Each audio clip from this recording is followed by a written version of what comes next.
Dear viewers, Quest স্কুলের পক্ষ থেকে জানাচ্ছি আপনাদের আন্তরিক শুভেচ্ছা এবং অভিনন্দন। এবং আজকে বহুদিন পর আবার আমার ভিডিও টিউটোরিয়াল নিয়ে আসছি। তো আজকের যে ধারাবাহিক টিউটোরিয়ালগুলো থাকবে তা হচ্ছে ফ্রি হ্যান্ড রাইটিং এর উপর, অর্থাৎ একাডেমিক, নন একাডেমিক সব ধরনের লেখালেখি অ্যাকচুয়ালি শেখার এবং শেখানোর জন্য আমার এই ভিডিও টিউটোরিয়াল। এবং এই টিউটোরিয়ালের মাধ্যমে এটা একটা অ্যাকচুয়ালি ওয়ার্কশপ, মানে ধারাবাহিক ক্লাস থাকবে এবং এই ওয়ার্কশপের মাধ্যমে যারা স্কুলের student, college students or even university student কিংবা যারা বিভিন্ন এজেন্সিতে বিভিন্ন জব করছেন, তাদের যে বিভিন্ন প্রফেশনাল যে নিউজ কিংবা আর্টিকেল রাইটিং করতে হয়, এই সার্বিকভাবে অর্থাৎ মানে total writing related, English writing related সবকিছু আমরা আলোচনা করব ধারাবাহিকভাবে। তো আশা করি লেগে থাকবেন। এবং আমরা আজকের যে ভিডিওগুলো তৈরি করব বা এই রাইটিং এর উপর, সেটা প্রায় 3টা জিনিস কভার করবে। ফার্স্ট হচ্ছে IELTS writing task 1 and task 2, যারা আইএলটিএস পরীক্ষা দিবেন এবং যারা বিশেষ করে রাইটিং সেকশনে ভালো ব্যান্ড স্কোর নিতে চান, তাদের জন্য এই ভিডিওগুলো খুবই খুবই খুবই ইম্পর্টেন্ট, খুবই গুরুত্বপূর্ণ এবং খুবই শর্টকাটলি ভাবে আমি আলোচনা করেছি, যাতে খুব ইজিলি এই রাইটিং সেকশনটা শেখা যায়। সেকেন্ড হচ্ছে একাডেমিক ক্রিয়েটিভ রাইটিং, যেমন বিভিন্ন প্যারাগ্রাফ, লেটার, অ্যাপ্লিকেশন, কম্পোজিশন, এসে এগুলো লিখতে হয় আমাদের যারা স্কুল বা কলেজ স্টুডেন্ট আছে। সুতরাং ওই ক্ষেত্রে কিভাবে নিজের মেধাকে কাজে লাগিয়ে কিভাবে চিন্তা শক্তিকে বাড়িয়ে এই একাডেমিক ক্রিয়েটিভ রাইটিংটাকে ভালো করা যায়, সেই বিষয়গুলো আমরা জানবো। থার্ড হচ্ছে প্রফেশনাল নিউজ বা আর্টিকেল রাইটিং। আমরা অনেকে নিউজ পেপারে নিউজ লিখে থাকি ইংলিশে, কিংবা বিভিন্ন বিষয়ের উপর আর্টিকেল লিখতে হয়। তো সার্বিকভাবে, এবং এই অনেকে কন্টেন্ট রাইটিংও লেখেন অনেকে বিভিন্ন অনলাইন প্ল্যাটফর্মগুলোতে, সেক্ষেত্রে তাদেরকে কাজ করবে। সো এটা হচ্ছে আমাদের অনেকগুলো পর্ব আমি রাখবো, এবং এটা হচ্ছে আজকে ফার্স্ট পর্ব। আসলে আমি চাচ্ছি ভিডিওগুলো বেশিক্ষণ মানে দীর্ঘায়িত না করার জন্য, শর্টকাম 10-15 মিনিটের মধ্যে ভিডিওগুলো শেষ করার জন্য, যাতে এগুলো সবার একটা আগ্রহ থাকে ভিডিওটা দেখার জন্য। তার আগে একটি কথা বলে নিই, যারা আমার চ্যানেলটা সাবস্ক্রাইব করেছেন তাদের জন্য তো অবশ্যই শুভকামনা, এবং যারা করেননি তারা দ্রুত সাবস্ক্রাইব করে ফেলবেন এবং অবশ্যই লাইক বাটনে দেবেন, ক্লিক করবেন, এবং ভিডিওটা যত বেশি শেয়ার করবেন তত বেশি আপনার লাভ এবং তত বেশি আপনার ফ্রেন্ড সার্কেলরা উপকৃত হবে এই রাইটিং এর ভিডিওগুলো দেখে। তো আসুন আমরা আলোচনায় চলে যাই। আমাদের পরবর্তী যে বিষয়টা আমরা দেখব তা হচ্ছে ফ্রি হ্যান্ড রাইটিং শেখার যে মহান অনেক জাদুকরী উপায় আছে, অনেকগুলো জাদুকরী উপায় আছে, ম্যাজিক্যাল স্ট্রাকচার, হ্যাঁ, ম্যাজিক্যাল ওয়েজ। সো প্রথমে আসি, আসলে আমরা বাংলাদেশের যে প্রতিষ্ঠানগুলো রাইটিং শিখিয়ে থাকে, বিভিন্ন ইনস্টিটিউশন, দেখেছি আমি আমার লাইফে যে ওই প্রতিষ্ঠানগুলোতে শুধু ট্রান্সলেটিংটা বেশি শেখানো হয়, অর্থাৎ কিভাবে বাংলা বাক্যকে ধরে ধরে আমরা ইংলিশে ট্রান্সলেট করতে পারি, ওই বিষয়টাই শেখানো হয়। কিন্তু অ্যাকচুয়ালি আমার এক্সপিরিয়েন্সে আমি দেখেছি যে শুধুমাত্র ইংলিশ, বাংলা সেন্টেন্সগুলোকে ইংলিশে ট্রান্সলেট করাটাই অ্যাকচুয়ালি ফ্রি হ্যান্ড রাইটিং না। ফ্রি হ্যান্ড রাইটিং মানে কি, এটা আমাদের একটু বোঝার দরকার আছে, যেটা আমরা একেবারে বলতে পারি যে রাইটিং শেখার অ্যাকচুয়ালি মূল মন্ত্রটা কোথায়, ঠিক সঠিকভাবে লেখালেখি শিখতে পেরেছেন কিনা, অ্যাকচুয়ালি তা যাচাই করার জন্য শুধুমাত্র নিজেকে একটি প্রশ্ন করতে হবে। ডিয়ার ভিউয়ার্স, শুধুমাত্র একটি প্রশ্ন করতে হবে, তা হচ্ছে আসলে যে আমি যে কোনো ভাবকে লেখার মাধ্যমে এমনভাবে প্রকাশ করতে পারি কিনা যা পাঠকের কাছে অত্যন্ত অত্যন্ত আকর্ষণীয় বলে মনে হয়। এই প্রশ্নটা আপনি নিজেকে করবেন, সত্যিকারে আপনি পারেন কিনা। আপনার মন থেকে যা খুশি আসে, যা কিছু আপনি ভাবেন, যা কিছু চিন্তা করেন, সবকিছু কি আপনি আপনার লেখায় প্রকাশ করতে পারেন? এবং লেখাটা অবশ্যই এমনভাবে লিখতে হবে, এমন গ্রামেটিক্যালি বলেন, ভাবগত দিক থেকে, যাতে করে আমার রিডার্স যারা রয়েছেন তারা যাতে আনন্দ পায় এবং তাদের ভেতর যাতে আগ্রহটা তৈরি হয়ে যায় যে আমাদের টোটাল এই বিষয়ে আমাদের পড়ার জন্য। সো যদি উত্তর হয় ইয়েস, হ্যাঁ আপনি, তাহলে অবশ্যই আমি বলবো এক্সপার্ট আপনি। আর আপনার অ্যান্সার যদি হয় না, অ্যাকচুয়ালি আপনি ওরকম লেভেলে এখনো যান নাই, তাহলে এই ভিডিওগুলো আপনার জন্য। ওকে, আমি মানে অনেক গাদা অনেকে স্ট্রাকচার, রুলস হাবিজাবি দিয়ে ভরিয়ে ফেলে, আসলে দরকার নেই। শুধুমাত্র আমরা রাইটিং শেখার জন্য গুরুত্বপূর্ণ যেটা, সেটাই আমরা আলোচনা করব। যে যেমন ধরুন আপনি পাশের দোকানে, আমরা আসলে ভাষা শেখাটা অ্যাকচুয়ালি রাইটিং শেখা নয়। যেমন আপনি আপনার পাশে যদি কোনো দোকানদার, পানের দোকানদার কিংবা একজন রিক্সা ড্রাইভার, সে কিন্তু বাংলা ভাষা খুব ভালোভাবে জানে, হ্যাঁ, ইয়েস এন্ড নো বলুন তো? অফকোর্স।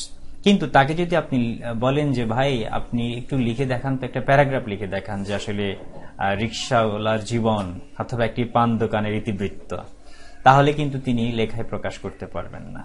কেননা তিনি ভাষাটা জানেন, কিন্তু ওই ভাষায় স্মার্টলি কোনো কিছু লেখাটা, এটা কিন্তু সকলের এই যোগ্যতাটা থাকে না।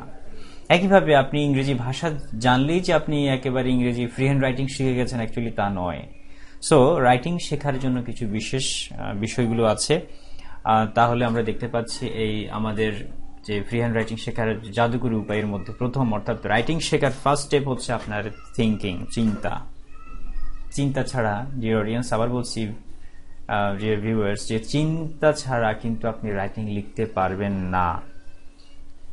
আপনি লিখছেন, লেখার আগে আপনাকে অবশ্যই চিন্তা করতে হবে, থিঙ্কিং তা আপনাকে বাড়াতে হবে। আপনি যত বেশি ক্রিয়েটিভ থিঙ্কার হবেন তত বেশি আপনার রাইটিং এর মর্যাদা বা রাইটিং এর ভ্যালুটা, মানটা বেড়ে যাবে।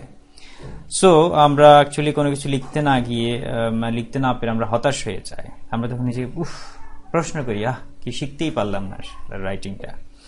সো রাইটিং এর আগে অবশ্যই যে কাজটুকু করতে হবে তা অবশ্যই আমাদের মেনে চলতে হবে। যেমন আমি বলেছি, এখানে দেখতে পাচ্ছেন যে থিঙ্কিং, দেন প্ল্যানিং, এরপর রাইটিং। অর্থাৎ থিঙ্কিং, প্ল্যানিং, রাইটিং, এই তিনটা জিনিস কিন্তু অ্যাকচুয়ালি চক্রাকারে চলতে থাকে। আপনি যখন কোনো কিছু লিখতে যাবেন তখন অবশ্যই আপনাকে প্রথমে থিঙ্কিং করতে হবে, দেন থিঙ্কিং এর পরে প্ল্যান করতে হবে কিভাবে আপনি সাজাবেন আপনার এই যেই প্রকারের রাইটিং এ হোক না কেন, সেটা প্যারাগ্রাফ হতে পারে, এসে হতে পারে, কম্পোজিশন হতে পারে, কিংবা ইমেইল হতে পারে, কিংবা কোনো বিষয়ের উপর আর্টিকেল হতে পারে, যেটাই হোক না কেন, থিঙ্কিং এর পর অবশ্যই প্ল্যানিং, এবং প্ল্যানিং এর পর অফকোর্স রাইটিং আপনাকে স্টার্ট করতে হবে। তো আসুন, যে বিষয়গুলো আমাদের চিন্তা করতে হবে তা হচ্ছে আসলে আমি কি নিয়ে লিখছি, অর্থাৎ রাইটিং এর আগে চিন্তা। আপনাকে জানতে হবে সত্যিকার আপনি কি নিয়ে লিখছেন। সেকেন্ড যেটা জানতে হবে যে আপনি কার জন্য লিখছি, এটা প্রশ্ন করতে হবে নিজেকে যে আমি আসলে কার জন্য লিখছি। থার্ড যেটা হচ্ছে আমি কি লিখছি, এবং ফোর্থ হচ্ছে লেখাটার দৈর্ঘ্য আনুমানিক কত হবে। এই চারটা বিষয় আপনাকে খেয়াল রাখতে হবে অবশ্যই রাইটিং এর পূর্বে, তবেই আপনি আপনার রাইটিং এর যাওয়ার যে পূর্ব প্রস্তুতি, সেই পূর্ব প্রস্তুতিগুলোর মধ্যে এই বিষয়টা খুবই গুরুত্বপূর্ণ যে আপনাকে চারটা বিষয় নিয়ে ভাবতে হবে। আমি কি নিয়ে লিখছি, আমি কার জন্য লিখছি, আমি কি লিখছি, আর লেখাটার দৈর্ঘ্য আনুমানিক কত হবে। এই চারটা প্রশ্ন করে আপনি আপনার স্টার্ট করতে পারেন। তো চলুন আমরা এখন দেখব আমি কি নিয়ে লিখছি, এটা লেখার আগে চিন্তা। যেমন অনেকগুলো বিষয় আছে, অনেক প্রবলেম রিলেটেড বিষয় আছে, যেমন ট্রাফিক জ্যাম, লোডশেডিং, ডুয়ারি সিস্টেম, কিংবা এনভায়রনমেন্টাল পলিউশন, এই প্রবলেম রিলেটেড যত কিছুই আছে না, এই বিষয়গুলো নিয়ে আমরা ভাবতে গেলে আমাদের অবশ্যই আগে চিন্তা করতে হবে।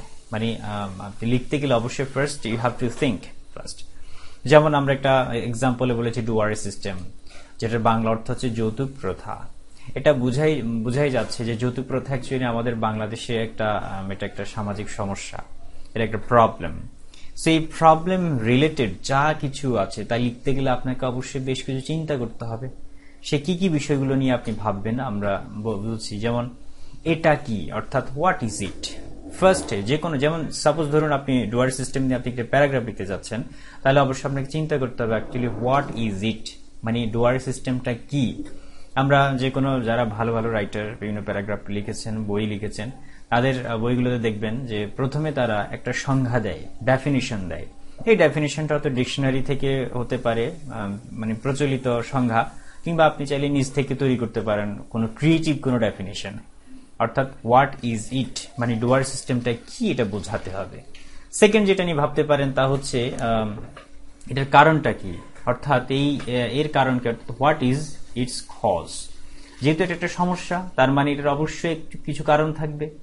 আমরা সবসময় জানি আমরা যে কোনো সমস্যা নিয়ে ভাবতে গেলে, যেমন এটা একটা সমস্যা, বুঝতেই পাচ্ছেন, তাহলে এই সমস্যার অবশ্যই কি আছে, সমাধান আছে, এবং সেই সমস্যার অনেকগুলো কারণও আছে, সুনির্দিষ্ট কিছু কারণ আছে। তো আসুন আমরা এটা কি, তারপর হচ্ছে এর কারণ কি, হোয়াট ইজ ইটস কজ, সেটা আপনাকে ফুটিয়ে তুলতে হবে।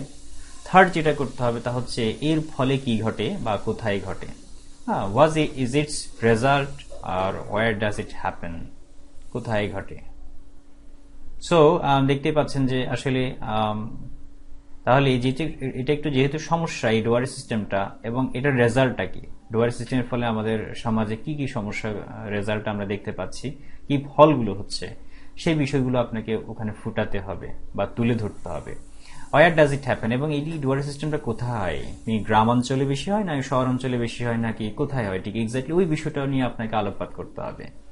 কিভাবে এর প্রতিরোধ সম্ভব, how can it be prevented, এটা খুবই গুরুত্বপূর্ণ। যে কোনো সমস্যা, যেমন হতে পারে ডেফরেস্টেশন, এটা একটা হতে পারে এনভায়রনমেন্টাল পলিউশন, তাহলে যেহেতু একটা সমস্যা তাহলে এটার অবশ্যই প্রতিরোধ কিভাবে সম্ভব, সেই বিষয়গুলো আপনাকে ফোর্থ পজিশনে তুলে ধরতে হবে। এবং লাস্টে যেটা, এই ব্যাপারে কার কি করা উচিত, what should we do about it, এই ব্যাপারে, অর্থাৎ এই ডুয়ারি সিস্টেমটাকে প্রতিরোধ করতে বা এটাকে সমাধান করতে বা এটাকে নির্মূল করতে, হ্যাঁ, কি কি ধরনের স্টেপ নেওয়া যায় এবং কার কি করা উচিত আছে, কার কি অবদান আছে, এই বিষয়গুলো আমাদের কাছে মানে তুলে ধরতে হবে, অর্থাৎ পাঠকের কাছে তুলে ধরতে হবে। তো এটা ছাড়াও আরো অনেকগুলো বিষয় আছে, আমরা একটু পরে দেখছি। অর্থাৎ যে কোনো সমস্যা নিয়ে ভাবতে গেলে সাধারণত মানুষরা এই বিষয়গুলোই নিয়ে ভাবে, যে এটা একটা সমস্যা, এটা একটা সমাধান প্রয়োজন এবং এটার সুনির্দিষ্ট কিছু কারণ আছে। এখন যেটা দেখবো, আসলে উপরোক্ত বিষয়গুলি নিয়ে ভাবলে যে প্রয়োজনীয় কিছু তথ্য আমাদের মাথায় এসে হাজির হবে কোনো প্রবলেম নিয়ে, সেটা এই অর্থাৎ যে কোনো আর্টিকেল লিখতে গেলে কিংবা পড়তে গেলে আমাদেরকে একটা মেথড ফলো করতে হয়। যেমন এটাকে আমি নাম দিয়েছি 5WH মেথড। অর্থাৎ এখানে 5WH মেথডটা হচ্ছে কি, যে আপনার লেখার মধ্যে যে বিষয়গুলোকে আপনাকে আলোকপাত করতে হবে, যে বিষয় নিয়ে, তা হচ্ছে গুড সাইডস এবং ব্যাড সাইডস। অর্থাৎ যেহেতু একটা সমস্যা, তাহলে এটার কিছু গুড সাইডসও থাকবে, এটার কিছু আবার ব্যাড সাইডসও থাকবে।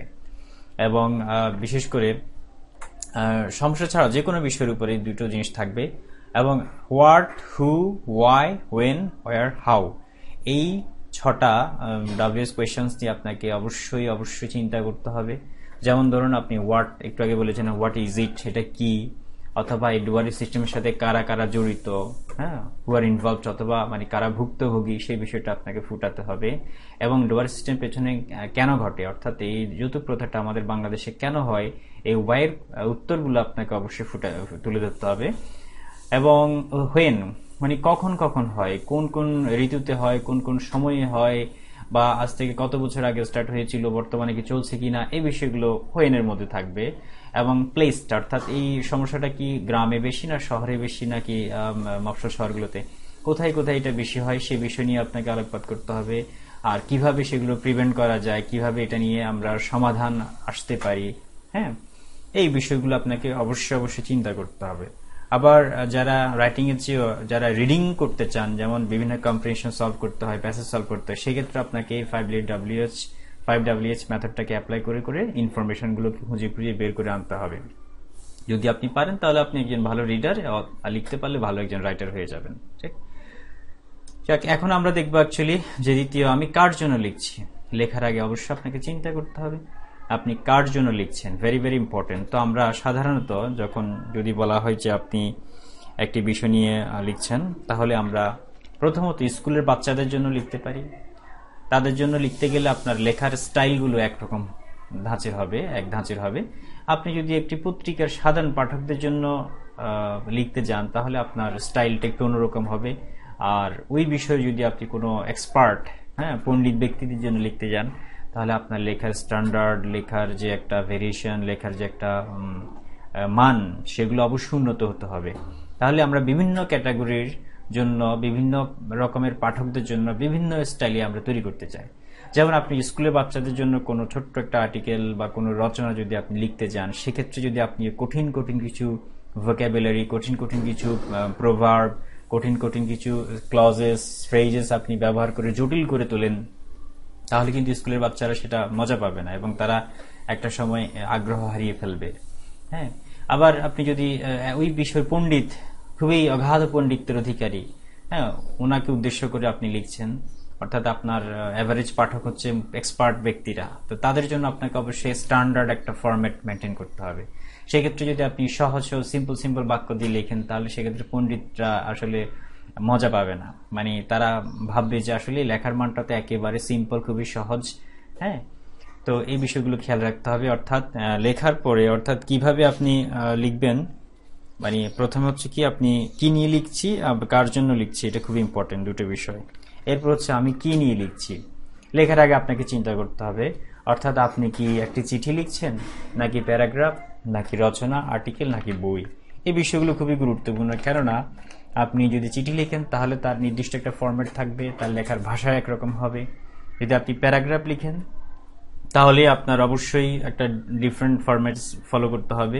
একইভাবে রচনা, আর্টিকেল, বই, এই বিষয়গুলো আপনাকে মেনটেন করতে হবে।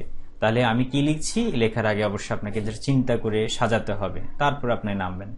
লাস্ট ওয়ান হচ্ছে যে লেখাটার দৈর্ঘ্য আনুমানিক কত হবে। ভেরি ভেরি ইম্পর্টেন্ট যে আমরা অনেক সময় যে থিঙ্কিং ফার্স্ট, অর্থাৎ লেখাটার দৈর্ঘ্যটা খুব গুরুত্বপূর্ণ। লেখা ছোট হোক আর বড় হোক, যেটাই হোক, তাহলে আমাদের লেখার মধ্যে একটা কমপ্লিটনেস থাকতে হবে, পূর্ণাঙ্গতা থাকতে হবে।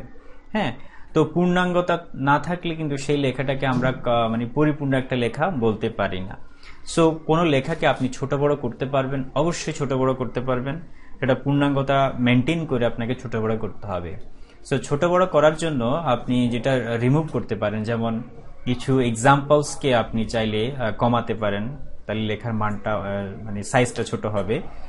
এক্সপ্লেনেশনস, অনেকে অতিরিক্ত অনেক ব্যাখ্যা দিয়ে যায়, সেই ব্যাখ্যাগুলোকে এতগুলো ব্যাখ্যা না দিয়ে সিম্পল একটা ব্যাখ্যা দিয়ে আপনি মানে মোটামুটি আপনার জিনিসটা বোঝাতে সক্ষম হবেন।